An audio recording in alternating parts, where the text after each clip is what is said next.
এসময়ত চীন আৰু ভাৰত দুয়োখন দেশৰে অৱস্থা একেই আছিল। দৰিদ্ৰতা, অতিৰিক্ত জনসংখ্যা, দুৰ্নীতি আৰু অনুন্নত অৱস্থাৰ সৈতে যুঁজি থকাৰ দৰে অৱস্থা আছিল দুয়োখন দেশৰে।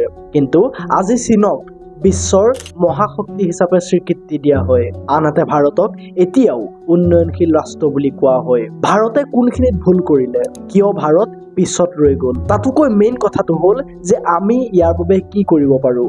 আহকচোন এই ভিডিঅ'টোত ইয়াৰ বিষয়ে আলোচনা কৰোঁ।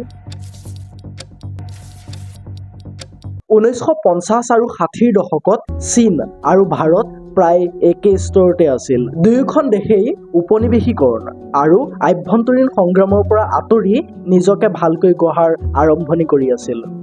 তথাপিও কিন্তু কিছুমান দিশত চীনতকৈ ভাৰত আগবাঢ়ি আছিল। কিন্তু তাৰ পিছত কিবা এটা যেন সলনি হ'ল। 1970 চনৰ শেষৰ ফালে ডেং জিয়াওপিঙৰ অধীনত চীনে নিজৰ অৰ্থনীতি মুকলি কৰি দিয়াৰ সিদ্ধান্ত ল'লে। তেওঁলোকে উৎপাদন, অনুশাসিত কৰ্ম সংস্কৃতি আৰু ব্যাপক আন্তঃগাঁথনি উন্নয়নৰ ওপৰত গুৰুত্ব আৰোপ কৰিছিল।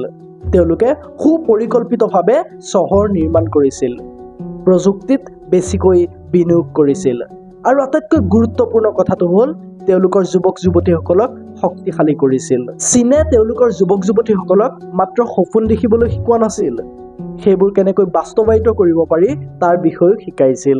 আজি চীনে বিশ্বৰ প্ৰায় 30% সামগ্ৰী উৎপাদন কৰে আৰু ভাৰতে প্ৰায় 2%। এখন দেশৰ ভৱিষ্যত নিৰ্ভৰ কৰে তাৰ যুৱক-যুৱতীসকলৰ ওপৰত। চীনৰ প্ৰায়বোৰ যুৱক-যুৱতীয়ে এপ নিৰ্মাণ কৰে, কোডিং কৰে, AI, ৰবটিক্স শিকে আৰু বিশ্ব অৰ্থনীতিত অৰিহণা যোগায়। মুঠতে ক'বলৈ গ'লে তেওঁলোক কৰ্মমুখী। আনহাতে প্ৰায়বোৰ ভাৰতীয় যুৱক-যুৱতীয়ে দৈনিক 6-7 ঘণ্টাকৈ ৰীল স্ক্ৰল কৰে, অৰ্থহীন কিছুমান ট্ৰেইন চলায়, যি টি মানুহ কিছুমানক ষ্টাৰ বনোৱাত ব্যস্ত।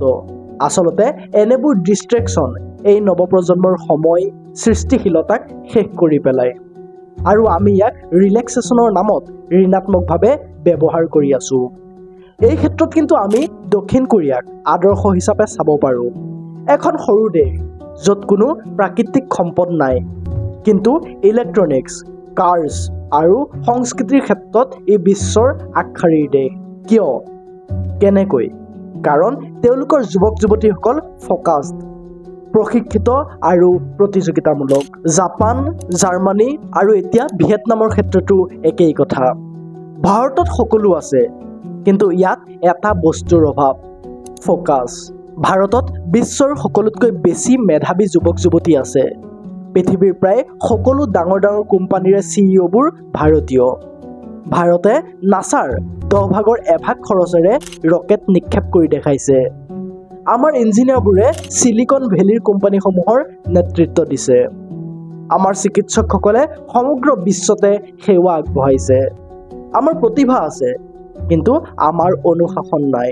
ইণ্টাৰনেট হৈছে এক আহিলা। হয়তো আপুনি ইয়াক আপোনাৰ ভৱিষ্যত গঢ়ি তুলিবলৈ ব্যৱহাৰ কৰিব পাৰে, নহ'লে আপোনাৰ ভৱিষ্যত ধ্বংস কৰিবলৈ। পচন্দ আপোনাৰ। চীনা যুৱক-যুৱতীসকলে প্ৰযুক্তিৰ বিষয়ে ভালকৈ শিকি তাক কামত ব্যৱহাৰ কৰি আছে। আনহাতে প্ৰায়বোৰ ভাৰতীয় যুৱক-যুৱতীয়ে কি কৰিছে? ভাইৰেল ট্ৰেণ্ড, আজব মিমছ আদি ডিষ্ট্ৰেকশ্যনৰ মাজত আবদ্ধ হৈ পৰিছে। এতিয়া আমাৰ পৰিৱৰ্তনৰ সময় আহি গৈছে। যদি আপুনি এই ভিডিঅ'টো চাই আছে আৰু আপুনি ভাৰতৰ কথা চিন্তা কৰে, তেন্তে এই পৰিৱৰ্তন নিজৰ পৰাই আৰম্ভ কৰক। নিজৰ মোবাইলটোক কিবা শিকিবলৈ ব্যৱহাৰ কৰক, নিজৰ দক্ষতা বঢ়োৱাৰ ওপৰত গুৰুত্ব দিয়ক, নিজৰ বিবেকেৰে দেশৰ নেতাক নেতা বনাওক। এক কথাত যদি ক'ব যাওঁ, ভাৰতত ব্ৰেইন আৰু টেলেণ্টৰ অভাৱ নাই, কিন্তু বস্তুবোৰ অকণমান বেলেগকৈ চোৱাটো দৰকাৰ। মাত্ৰ আমি চৰকাৰ আৰু সমাজক দোষ দি থাকিলেই নহ'ব।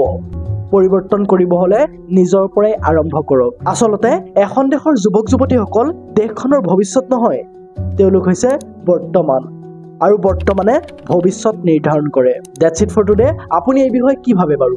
কমেণ্ট কৰি জনাওকচোন। আৰু ভিডিঅ'টোৰ কনচেপ্টটো যদি ভাল লাগিল, তেন্তে ভিডিঅ'টোত এটা লাইক কৰি এই চেনেলটো ছাবস্ক্ৰাইব কৰি লওক।